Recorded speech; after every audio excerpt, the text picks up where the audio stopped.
자, 우리 센 거 지금 네. 조사했죠. 검경 수사권 조정 어떻게 나왔습니까? 네, 검경 수사권 조정이 핫 이슈가 돼서 TBS 의뢰로 조사를 했는데요. 네.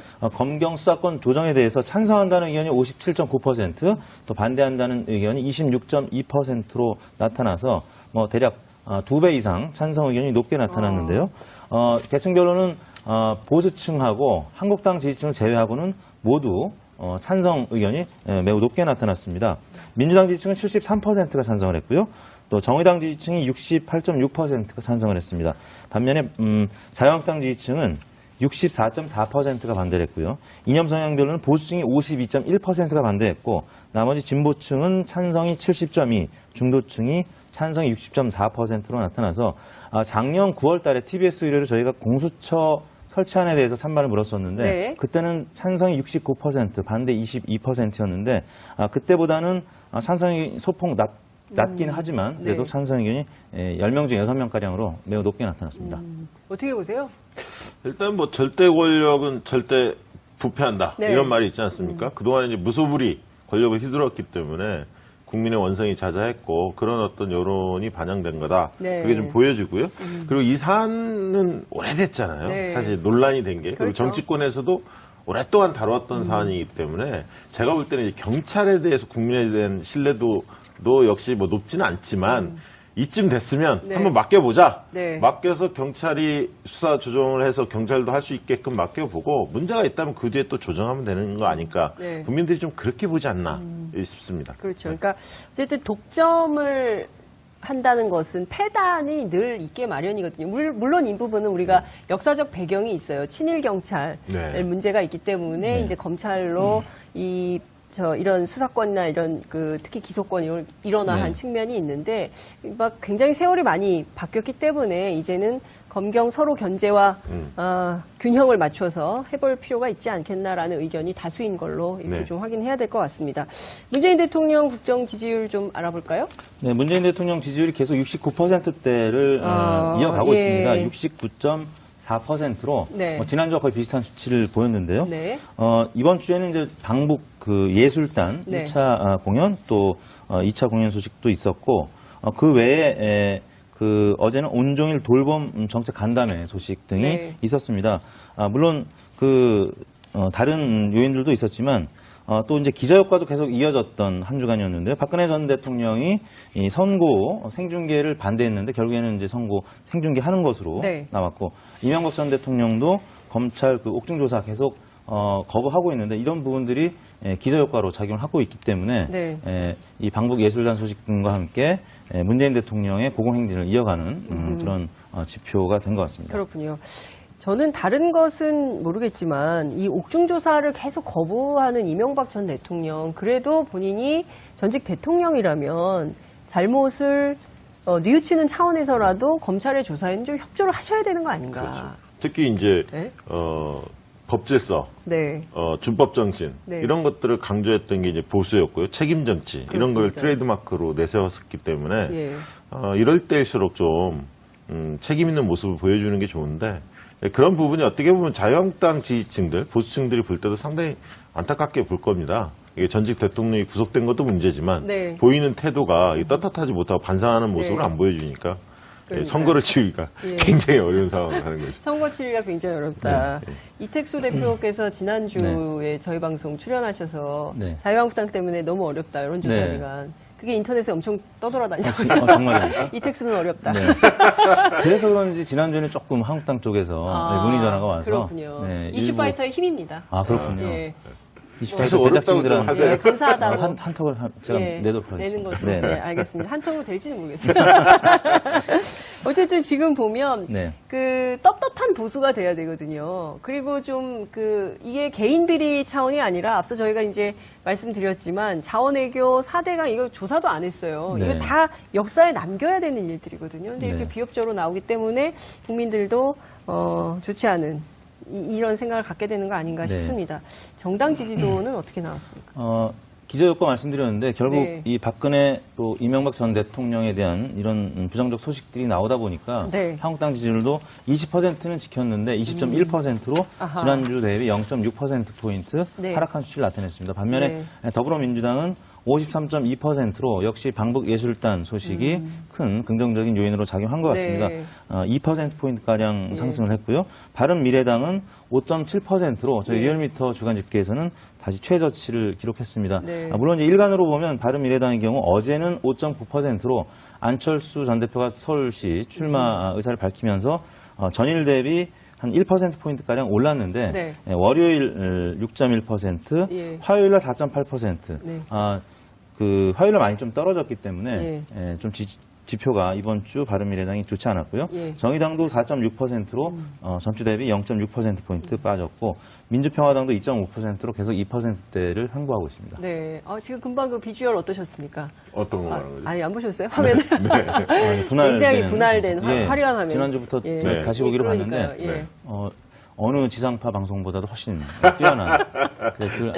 제가 평가하는 게 아니라 제 주변에서. 그렇죠. 네. 예. 굉장히 높게 굉장히 TBS가 네. 너무 채널이 뒤에 있어서 문제지 좋은 네. 프로그램이 굉장히 많은데 그 중에서도 이슈파이터가 굉장히 네. 좋다는 얘기를 박시영 부대표가 하셨죠? 안 했나요?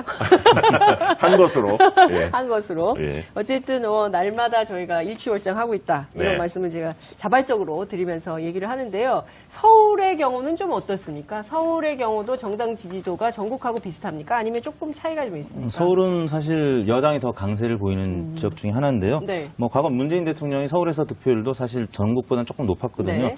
지금 민주당의 지지율은 57.7%, 전국 평균이 53.2%인데 그보다도 4%포인트가량 높은 수치를 네. 나타내고 있고요. 한국당이 17.8%, 전국이 20.1%였는데 서울에서는 17.8%. 때문에 김문수 지사가 네. 전 지사가 출마했을 때 20% 이상 득표할 수 있겠느냐. 지금 한국당 지지율이 17.8%에 서울에서 나타나고 있기 때문에 대략 15%에서 20% 정도밖에 득표하는 것 아니냐는 얘기들이 나오고 있고요. 네. 그다음에 바른미래당이 5.4%, 민평당 1.8%, 정의당 4.5% 순으로 나타났습니다. 네. 이게 이제 과거에 이제 서울에 살던 분들 중에서 특히 이제 20, 30대가 집값이 너무 비싸니까 경기도로 많이 밀려나왔습니다. 밀려나죠. 그래서 네. 이제 지형 조사를 해보면 네. 서울보다도 경기도가 좋은 지역들이 꽤 나옵니다. 물론 경기 북부는 보수층들이 꽤 있지만 어르신들이 네, 많지만 그래도 신도시 지역들은 상당히 지금의 민주당 지지세가 상당히 높거든요. 진보 성향이 그렇죠. 많다는 거죠. 서울이 사실 경제 문제하고 네. 안보 문제에 조금 민감한 지역이에요, 사실. 네. 근데 지금 이제 안보 문제도 북한 문제가 예. 그 해병부두가 접어들었기 때문에 네. 상당히 이제 평가가 좋고 이러다 보니까 자유한국당이 굉장히 고전하는 것 같고요. 지난 대선에서도 네. 홍준표 후보가 실질적으로는 20.8%를 받았고요. 안철수 후보가 22.7를 받았습니다. 그러니까 네. 홍준표 후보가 전국적으로 2위를 했지만 예. 서울에서는 3위를 했던 지역입니다. 예. 문재인 후보가 42.3%를 받았던 지역이기 때문에 네. 서울에서는 지금의 민주당 정당 지도가 좋을 뿐만 아니라 자유한국당이 약간 고전할 가능성이 좀 있어 보입니다. 네, 그렇군요. 어쨌든 지금 상황을 보면 서울시장 선거는 3파전이다. 네. 이렇게 얘기를 해볼 수가 있을 것 같아요. 자유한국당 그리고 바른미래당 그리고 더불어민주당. 특히 네. 이제 민주당 내부 경선도 3파전. 그리고 전체 정당 간에도 3파전. 네, 숫자 3. 뭐 이렇게 이어진다 이렇게 볼 수 있을 것 같은데 어쨌든 그 안철수 바른미래당 전 대표 아니죠. 인재영입 위원장의 출마로 서울시장 선거가 굉장히 뜨거워지는 이런 상황이 좀 되는 것 같은데요. 몇 가지 좀 얘기가 나오고 있어요. 그중에 박원순 현 시장의 양보론과 관련해서 윤여준 당시에 이제 안철수의 책사 활동했던 전 환경부 장관이 최근에 이 양보라는 게 본인이 박원순 시장이 아니라 실제로는 가족들이 말렸다. 네. 이런 얘기를 해서 또 좀 논란이 좀 되고 있는데 이게 이거 어떻게 봐야 됩니까? 공교롭게 출마 선언하는 날 이 네. 기사가 나왔어요, 나왔어요. 세계일보에서. 그래서 양보론이 아니라 아름다운 양보론이 아니라 양보쇼 아니었느냐 이런 평가가 나올 정도로 그러니까 네. 불출마를 가족들이 반대해서 며칠 전에 했는데 네. 그거를 윤 장관이 코치를 해서 네. 박원순 시장이 시민 후보 컨셉이 있으니 네. 양보하면 모양새 좋겠다 이렇게 이제 충고를 했다는 거 아닙니까? 예. 그걸 실제로 실행한 거고요. 그래서 그 박원순 양보론 이 부분들이 파괴력이 상당히 떨어질 것 같습니다. 이제 그 부분을 굉장히 주요한 전략으로 들고 나왔던 것 같은데요. 네. 안철수 후보의 경우에는. 그날 기자회견에서도 그 얘기가 나왔었죠. 네. 예. 그래서 지금 이제 얘기하는 거는 표를 모아달라. 야권의 대표 선수다 본인이. 네. 그렇게 좀 자임하면서 네. 보수층을 향해서 노골적으로 좀 구애를 하는 거죠. 예. 그런데 이제 자유한국당에서는 김문수 지사를 냈습니다. 예. 근데 김문수, 충남의 이인재, 경남 김태호 세 분을 이제 거의 공천이 확정된 것 같아요. 사실상 오늘 내일 사이에 네. 추대를 다 하는 것 같아요. 예. 이미 이인재 후보의 경우는 추대를 했고, 예.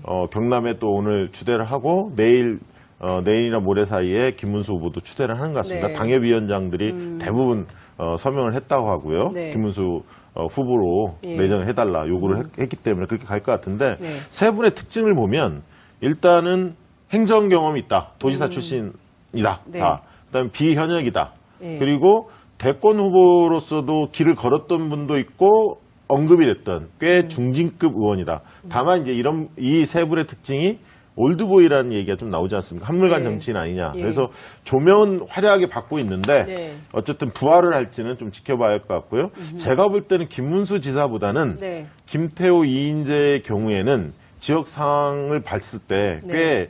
경합이 될 가능성이 있어 보입니다. 물론 경남 같은 경우는 김경수 후보가 상당히 앞서갈 거라고 보여지지만 네. 사실은 스킨십이나 바닥 민심에 있어서 상당히 이 지상전에 강한 네. 김태호 후보의 추격전이 좀 만만치 않을 것 같고요. 충남의 경우에도 안희정 여파가 있고 또 최근에 천안시장이 구본영 시장이 네. 민주당 소속인데 구속이 됐기 때문에 네. 어쨌든 그런 영향들을 감안했을 때 충남에서도 상당히 그 경합이 예상됩니다. 어떻게 보세요, 이택수 대표님? 일단 안철수 전 대표의 양보론부터 본다라고 하면은 네. 일단 뭐 진영이 달라졌고 네. 또 과거 일이기 때문에 박원순 시장한테 본선에 있어서 뭐 직접적인 위협이 된다라기보다는 네. 보수층을 결집시키는 그러니까 중도라든지 보수층에서 네. 안철수 전 대표나 혹은 김문수 전 지사를 지지하다가 만약에 단일화 연대가 된 다음에 네. 1대1 구도가 안철수 대 박원순 구도로 되면 네. 적어도 보수층에서는 그 인간적인 면에서 네. 이번에 지난번에 양보를 했으니까 이번에 양보 받아야 되는 거 아니냐 이런 취지로 어르신들 유권자들 간에 그런 네. 얘기들이 나올 수가 있고요. 그럼 보수층을 결집시키는 효과는 있을 것 같습니다. 다만 이 경선 과정에서 네. 지금 우상호 또 박영선 이 두 후보가 이 양보론으로 지금 공격을 하고 있는데 네.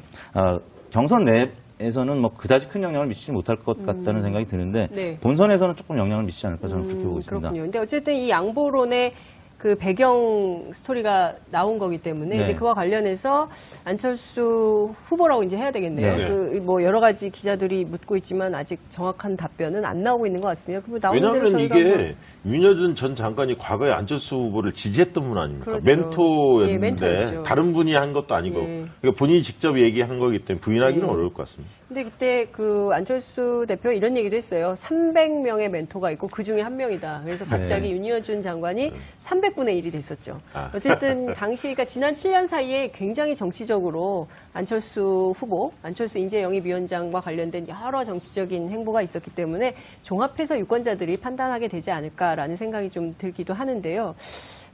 김문수 지사는 경기도지사도 했고요. 네. 그리고 대구에 또 국회의원 네. 선거 나갔다가 네. 다시 오는 거고. 전국구예요 완전히. 그리고 또 이분이 지금 태극기 집회 열심히 네. 나갔던 네. 박근혜 전 대통령의 탄핵을 반대했던 분인데 어떻습니까? 그러니까 그리고 지금 초미의 관심사가 그래서 안철수 후보와 그리고 김문수 후보가 나선다면 두 사람 간의 단일화는 성사될 것이냐 여기에 포커스가 맞춰져 있는 것 같아요. 어떻게 전망하십니까? 저는 뭐 사실은 고육지책이었다고 보고요. 일단 홍준표 대표로서는 고육지책이 있다. 인재영입이 계속 거듭 실패했기 때문에 네. 김문수 지사를 이제 스카우트했는데 네. 결국 김문수 지사가 말씀하신 대로 그 태극기 부대 이 집회에 자주 나갔기 때문에 네. 강경 보수 세력이라는 아스팔트 보수 세력을 껴안는 데는 긍정적 효과는 있는 것 같아요. 그리고 장기적으로는 대한애국당 조원진 이 의원이 있는 대한애국당을 통합해낼 가능성도 예, 있다. 예. 이 지방선거 전에 그런 가능성을 좀 보고요. 다만 이제 김문수 지사의 경우 확장력은 없는 게 아니냐. 네. 특히 이제 그렇게 봤을 때 제가 볼 때는 15%를 넘을 가능성이 있지만 예. 20%를 넘기는 굉장히 어려운 구조가 아닐까. 예. 그렇게 장기적으로 전망을 해보고요. 그다음에 이제 안철수 후보의 경우에도 네. 최초에 아마 여론조사 이제 뭐 다음 주부터 막 쏟아질 겁니다. 왜냐하면 예. 이제 처음으로 구도가 좀 삼자 명확해졌거든요. 구도가 됐기 삼자 뭐 때문에. 박원순, 우상호, 박영선 각각의 너부는 예. 조사가 나오겠지만 안철수 이제 김문수 이렇게 대입해서 여론조사가 막 쏟아질 것 같은데요. 그래서 이제 지방선거 분위기가 좀 잡히고는 있습니다. 근데 이제 안철수 후보도 처음에는 뭐 15% 정도에서 출발하지 않을까. 그러다가 이제 본선에 들어가면 네. 점차 보수층들이 안철수 후보 쪽으로 조금 더 결집이 될 겁니다. 네. 그래서 뭐 20% 정도는 넘어설 것으로 보여지는데 네. 과연 다자구도, 삼자구도에서 자력으로 30%를 넘어설까? 그 부분에 대해서는 저는 좀 회의적으로 보는 대표님 편입니다. 어떻게 보세요? 안철수 전 대표가 개인적인 지지도는 네. 김문수 전 지사보다 높을 거라고는 봅니다. 다만 이 선거에 있어서의 지지도는 정당 지지도가 또 받쳐줘야 되는데 서울에서 정당 지지도 아까 바른미래당 굉장히 한 자릿수로 낮게 네. 나타나고 있는 걸 볼 때는 지금 여론사를 안 해봤습니다만 자유한국당 김문수 후보와 또 바른미래당 안철수 후보의 지지율이 뭐 한 1강 2중에서 이 두 분이 박빙의 네. 그 오차범위 내 경합할 가능성이 높거든요. 그런 차원에서는 김문수 전 지사가 네. 이 또 자신의 텃밭은 전혀 아니죠. 이 경기도였다가 또 대구로 내려갔다가 그렇지. 다시 올라왔기 때문에 네. 당 지지율은 있는데 또 김문수 전 지사는 개인 지지율은 서울에선 낮을 수가 있어요. 왜냐하면 네. 정치라는 게 이 스포츠뿐만이 아니라 정치에서도 홈하고 어웨이가 분명히 있습니다. 그래서 자기 이 공고장이 아닌 홈그라운드가 아니라는 지역에서는 거죠. 이상하게 지지율이 많이 안 나오거든요. 아. 뭐 가령 이재명 시장도 예. 경기도 지사로서는 지지율이 많이 나왔었는데 네. 서울에서는 생각보다는 지지율이 좀 덜 나왔었어요. 왜냐하면 텃밭이 서울시장 경기도였기 후보 출마 때문에. 얘기도 있었죠. 네네. 예, 예. 뭐 그런 걸 봤었을 때는 김문수 전 지사가 지금 조사를 해봐야 되겠습니다만 정당 지지율에 좀 지원을 받아서 어느 정도 나오겠지만 그다지 높은 지지율이 안 나올 가능성이 있습니다. 그런 차원이라면 2위 싸움이 굉장히 치열할 것이고 2위를 누가 하느냐에 따라서 네. 판도는 크게 바뀔 것 그러니까 같습니다. 이게 쉽사리 예측을 못하는 게 5월 한 20일까지는 네. 각자 레이스를 밟을 거예요. 캠페인을 세게 해서 예. 말씀하신 대로 누가 2위가 될 거냐. 예. 그게 기세 싸움이 굉장히 중요하고 예, 예. 만약에 그 둘 중에 단일화 될 가능성 저는 배제할 수는 없다고 봅니다.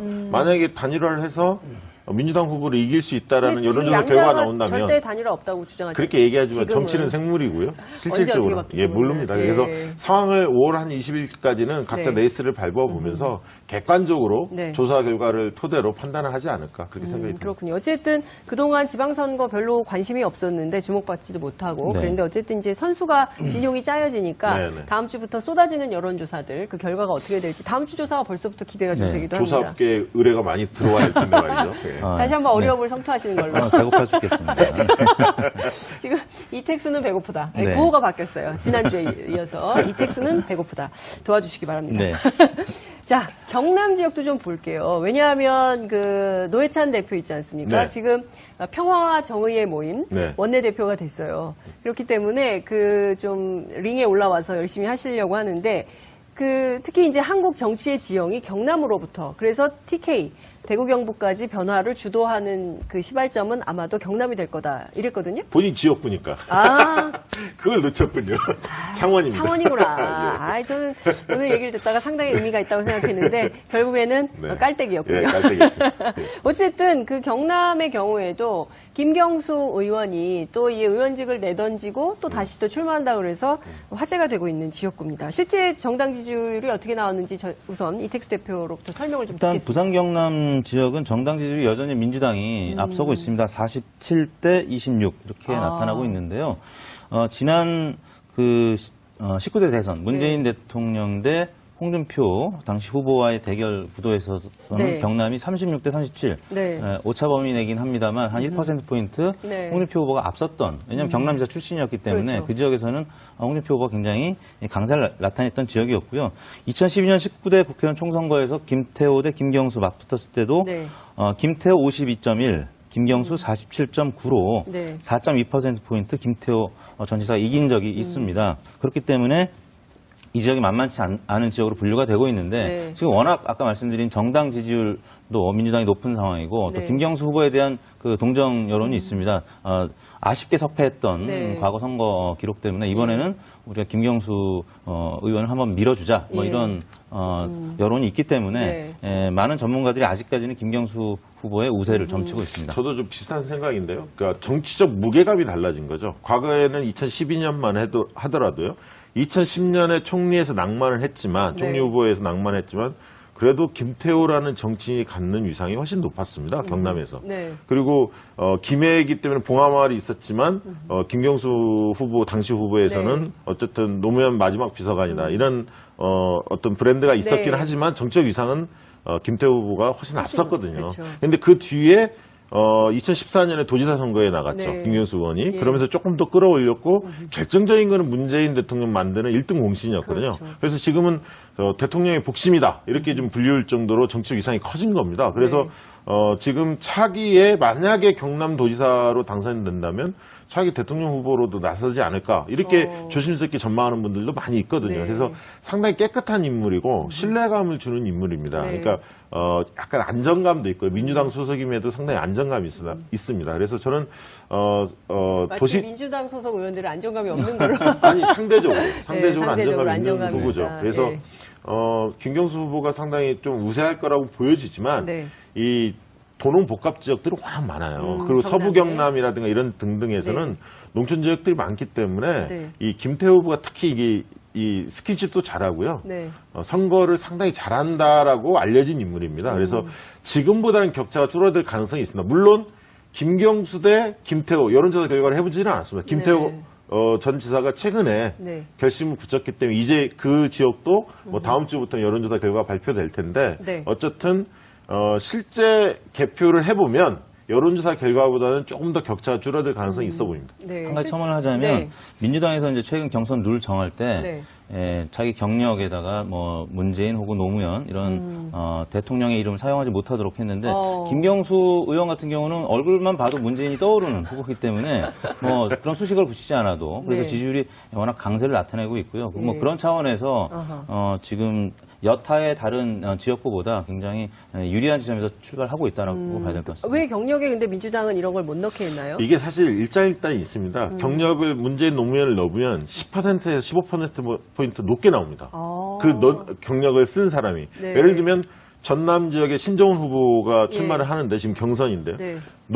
문재인 대통령을 넣으면 청와대 출신이거든요. 예. 넣으면 한 15% 높게 나오고 빼면 15% 낮게 나옵니다. 실제로 조사 결과 그렇게 나오기 실제 때문에 대통령 프리미엄이 있군요. 굉장히 셉니다. 그러다 보니까 당 선관위에서 예. 넣을 수 없다 이렇게 이제 그 결론을 내렸는데 네. 문제는 그 다음 날 이 추미애 대표가 당 대변인 발로 이거 안 된다. 과거의 룰을 그대로 적용하는 게 맞다. 2014년이나 16년 때 당이 논의를 해서 그걸 쓸 수 있도록 네. 문재인 노무현 대통령, 정부 이런 표현들을 쓸 수 있도록 허용을 했거든요. 네. 그 규정이 있기 때문에 그걸 준수해야 한다. 이렇게 또 반발을 해서 예. 아마 선관위가 다시 재논의를 할 것 같은데 선관위 위원장이 진영 의원입니다. 진영. 예, 제가 볼 때는 추 대표가 워낙 세서 지금 당을 장악하는 힘이 세서 추 대표의 의중이 상당히 반영되지 않을까 그렇게 조심스럽게 전망해 봅니다. 그렇군요. 어찌됐든 사실 당 안에서 이제 이것이 개파 논란을 부를 수 있기 때문에 뭐 이런 측면이 고려됐지만 또 경력이 또 중요한 거 아니겠습니까? 왜냐하면 정치인 이게- 입장에서 어떻게 살아왔는지가 반영이 돼야 유권자들이 판단하는 데 도움이 되니까요. 그렇죠. 예를 들어 네. 문재인 못 쓰게 하니까 19대 대통령 이렇게 쓰는 거거든요. 노무현 못 쓰니까 16대 대통령 이렇게 쓰는 거예요. 그럼 누군지를 모르는 거죠. 그렇죠. 예, 그런 찾아봐야 둘 다 나름대로의 네. 왜냐하면 그걸 너무 후광 효과를 세게 입는다는 것도 분명히 있습니다. 15% 예. 차이는 정말 큰 거죠. 크지 않을까라는 네. 생각이 좀 듭니다. 이 충남도 좀 살펴봐야 되는데 시간이 없어요. 그렇다고 해서 다음 주에 살펴볼 수도 없고 짧게 이인재 전 의원 어떻게 될까요? 네. 이인재 전 의원 네. 오래된 인물이긴 하지만 네. 그래도 뭐 피닉재라는 또 별명이 예. 있는 만큼 네. 무시할 수 없는 후보고요. 지난 1월 달에 아마 윈지코리아가 네. 중앙 썬데이랑 분석한 지난 대선 득표율과 정당 지지율을 갖고 분석했었을 때 네. 그 민주당하고 한국당의 지지율이 38대 34.6 거의 뭐 4%포인트 차로 뭐 네. 크지 않았거든요. 네. 그래서 이 지역도 만만치 않은 지역이다 이렇게 봐야 될 것 같습니다. 경합지역. 경합지역. 올드보이 출마론이 계속 나오고 있는데요. 본인 나이와 상관없이 젊게 할 수 있다 이렇게 주장을 하는데 연관 검색어가 이인재 나이 이렇게 나온다는 말씀을 좀 네. 드리면서 오늘 말씀 여기서 정리하겠습니다. 특히 기소권 일원화한 네. 측면이 있는데 막 굉장히 세월이 많이 바뀌었기 때문에 이제는 검경 서로 견제와 균형을 맞춰서 해볼 필요가 있지 않겠나라는 의견이 다수인 걸로 이렇게 네. 좀 확인해야 될 것 같습니다. 문재인 대통령 국정 지지율 좀 알아볼까요? 네, 문재인 대통령 지지율이 계속 69%대를 이어가고 예. 있습니다. 4%로 네. 지난주와 거의 비슷한 수치를 보였는데요. 네. 이번 주에는 이제 방북 그 예술단 네. 1차 공연 또 2차 공연 소식도 있었고 그 외에 그 어제는 온종일 돌봄 정책 간담회 소식 등이 네. 있었습니다. 물론 그 다른 요인들도 있었지만 또 이제 기자효과도 계속 이어졌던 한 주간이었는데요. 박근혜 전 대통령이 이 선고 생중계를 반대했는데 결국에는 이제 선고 생중계하는 것으로 네. 나왔고 이명박 전 대통령도 검찰 그 옥중 조사 계속 거부하고 있는데 이런 부분들이 기저효과로 작용을 하고 있기 때문에 네. 이 방북 예술단 소식 등과 함께 문재인 대통령의 고공행진을 이어가는 그런 지표가 된 것 같습니다. 그렇군요. 저는 다른 것은 모르겠지만 이 옥중 조사를 계속 거부하는 이명박 전 대통령, 그래도 본인이 전직 대통령이라면 잘못을 뉘우치는 차원에서라도 검찰의 조사에는 좀 협조를 하셔야 되는 거 아닌가. 그렇죠. 특히 이제 네? 법제서, 네. 준법 정신 네. 이런 것들을 강조했던 게 이제 보수였고요. 책임 정치 이런 걸 그렇습니다. 트레이드마크로 내세웠기 때문에 예. 이럴 때일수록 좀 책임 있는 모습을 보여주는 게 좋은데 그런 부분이 어떻게 보면 자유한국당 지지층들, 보수층들이 볼 때도 상당히 안타깝게 볼 겁니다. 이게 전직 대통령이 구속된 것도 문제지만 네. 보이는 태도가 떳떳하지 못하고 반성하는 모습을 네. 안 보여주니까 그러니까요. 선거를 치기가 예. 굉장히 어려운 상황을 하는 거죠. 선거 치기가 굉장히 어렵다. 네, 이택수 대표께서 지난주에 저희 방송 출연하셔서 네. 자유한국당 하는 게 아니라 제 주변에서 그렇죠. 네. 예, 굉장히 높게 굉장히 TBS가 네. 너무 채널이 뒤에 있어서 문제지 좋은 네. 프로그램이 굉장히 많은데 그 중에서도 이슈파이터가 굉장히 네. 좋다는 얘기를 박시영 부대표가 하셨죠? 안 했나요? 한 것으로. 예. 한 것으로. 예. 어쨌든 날마다 저희가 일취월장하고 있다. 이런 네. 말씀을 제가 자발적으로 드리면서 얘기를 하는데요. 서울의 경우는 좀 어떻습니까? 서울의 경우도 정당 지지도가 전국하고 비슷합니까? 아니면 조금 차이가 좀 있습니까? 서울은 사실 여당이 더 강세를 보이는 지역 중에 하나인데요. 네. 과거 문재인 대통령이 서울에서 득표율도 사실 전국보다는 조금 높았거든요. 네. 지금 민주당의 지지율은 57.7%, 전국 평균이 53.2%인데 그보다도 4%포인트가량 높은 수치를 네. 나타내고 있고요. 한국당이 17.8%, 전국이 20.1%였는데 서울에서는 17.8%. 때문에 김문수 지사가 네. 전 지사가 출마했을 때 20% 이상 득표할 수 있겠느냐. 지금 한국당 지지율이 17.8%에 서울에서 나타나고 있기 때문에 대략 15%에서 20% 정도밖에 득표하는 것 아니냐는 얘기들이 나오고 있고요. 네. 그다음에 바른미래당이 5.4%, 민평당 1.8%, 정의당 4.5% 순으로 나타났습니다. 네. 이게 이제 과거에 이제 서울에 살던 분들 중에서 특히 이제 20, 30대가 집값이 너무 비싸니까 경기도로 많이 밀려나왔습니다. 밀려나죠. 그래서 네. 이제 지형 조사를 해보면 네. 서울보다도 경기도가 좋은 지역들이 꽤 나옵니다. 물론 경기 북부는 보수층들이 꽤 있지만 어르신들이 네. 많지만 그래도 신도시 지역들은 상당히 지금의 민주당 지지세가 상당히 높거든요. 진보 성향이 그렇죠. 많다는 거죠. 서울이 사실 경제 문제하고 네. 안보 문제에 조금 민감한 지역이에요, 사실. 네. 근데 지금 이제 안보 문제도 북한 문제가 예. 그 해병부두가 접어들었기 때문에 네. 상당히 이제 평가가 좋고 이러다 보니까 자유한국당이 굉장히 고전하는 것 같고요. 지난 대선에서도 네. 홍준표 후보가 실질적으로는 20.8%를 받았고요. 안철수 후보가 22.7를 받았습니다. 그러니까 네. 홍준표 후보가 전국적으로 2위를 했지만 예. 서울에서는 3위를 했던 지역입니다. 예. 문재인 후보가 42.3%를 받았던 지역이기 때문에 네. 서울에서는 지금의 민주당 정당 지도가 좋을 뿐만 아니라 자유한국당이 약간 고전할 가능성이 좀 있어 보입니다. 네, 그렇군요. 어쨌든 지금 상황을 보면 서울시장 선거는 3파전이다. 네. 이렇게 얘기를 해볼 수가 있을 것 같아요. 자유한국당 그리고 바른미래당 그리고 더불어민주당. 특히 네. 이제 민주당 내부 경선도 3파전. 그리고 전체 정당 간에도 3파전. 네, 숫자 3. 이렇게 이어진다고 볼 수 있을 것 같은데 어쨌든 그 안철수 바른미래당 전 대표 아니죠. 인재영입위원장의 출마로 서울시장 선거가 굉장히 뜨거워지는 이런 상황이 좀 되는 것 같은데요.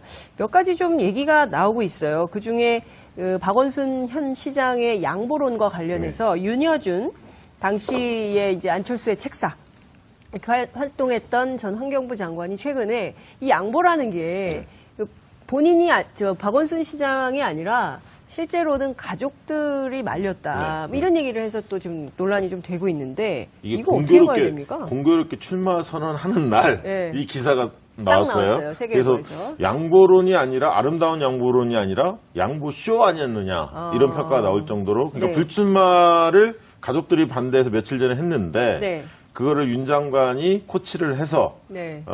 박원순 시장이 시민 후보 컨셉이 있으니 네. 양보하면 모양새 좋겠다 이렇게 이제 충고를 했다는 거 아닙니까? 예. 그걸 실제로 실행한 거고요.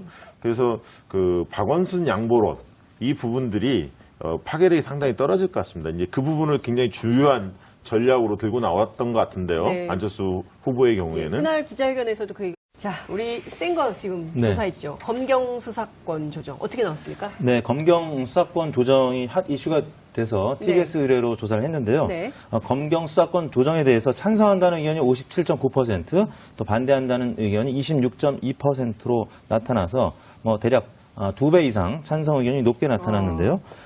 계층별로는 보수층하고 한국당 지지층을 제외하고는 모두 찬성 의견이 매우 높게 나타났습니다. 민주당 지지층은 73%가 찬성을 했고요. 또 정의당 지지층이 68.6%가 찬성을 했습니다. 반면에 자유한국당 지지층은 64.4%가 반대를 했고요. 이념 성향별로는 보수층이 52.1%가 반대했고 나머지 진보층은 찬성이 70.2%, 중도층이 찬성이 60.4%로 나타나서 작년 9월 달에 TBS 의뢰로 저희가 공수처 설치안에 대해서 찬반을 물었었는데 네. 그때는 찬성이 69%, 반대 22%였는데 그때보다는 찬성이 소폭 낮긴 하지만 그래도 네. 찬성 의견이 10명 중 6명가량으로 매우 높게 나타났습니다. 어떻게 보세요? 일단 뭐 절대 권력은 절대 부패한다 네. 이런 말이 있지 않습니까? 그동안 이제 무소불위 권력을 휘둘렀기 때문에 국민의 원성이 자자했고 그런 어떤 여론이 반영된 거다. 네. 그게 좀 보여지고요.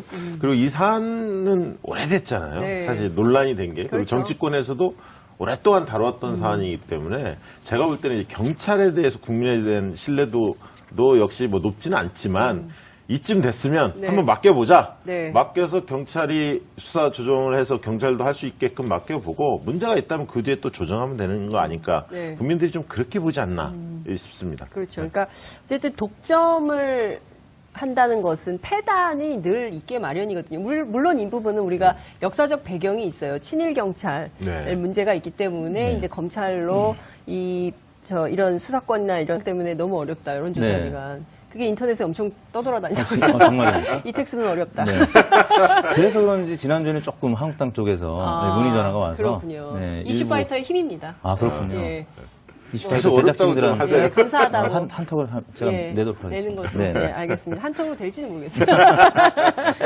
어쨌든 지금 보면 네. 그 떳떳한 보수가 돼야 되거든요. 그리고 좀 이게 개인 비리 차원이 아니라 앞서 저희가 이제 말씀드렸지만 자원외교 4대강 이거 조사도 안 했어요. 네. 이거 다 역사에 남겨야 되는 일들이거든요. 근데 이렇게 네. 비협조로 나오기 때문에 국민들도 좋지 않은 이런 생각을 갖게 되는 거 아닌가 네. 싶습니다. 정당 지지도는 어떻게 나왔습니까? 기저효과 말씀드렸는데 결국 네. 이 박근혜 또 이명박 전 대통령에 대한 이런 부정적 소식들이 나오다 보니까 네. 한국당 지지율도 20%는 지켰는데 20.1%로 아하. 지난주 대비 0.6%포인트 네. 하락한 수치를 나타냈습니다. 반면에 더불어민주당은 53.2%로 역시 방북예술단 소식이 큰 긍정적인 요인으로 작용한 것 같습니다. 네. 2%포인트가량 상승을 했고요. 바른미래당은 5.7%로 저희 네. 리얼미터 주간 집계에서는 다시 최저치를 기록했습니다. 네. 물론 이제 일간으로 보면 바른미래당의 경우 어제는 5.9%로 안철수 전 대표가 서울시 출마 의사를 밝히면서 전일 대비 한 1%포인트가량 올랐는데 네. 월요일 6.1%, 예. 화요일 날 4.8%. 네. 그 화요일 날 많이 좀 떨어졌기 때문에 예. 좀 지표가 이번 주 바른미래당이 좋지 않았고요. 예. 정의당도 4.6%로 전주 대비 0.6%포인트 빠졌고 민주평화당도 2.5%로 계속 2%대를 횡보하고 있습니다. 네. 지금 금방 그 비주얼 어떠셨습니까? 어떤 거 말하는 거죠? 아니, 안 보셨어요? 화면을? 굉장히 분할된 화려한 화면. 지난주부터 예. 제가 다시 보기로 그러니까요. 봤는데 예. 어느 지상파 방송보다도 훨씬 뛰어난 제가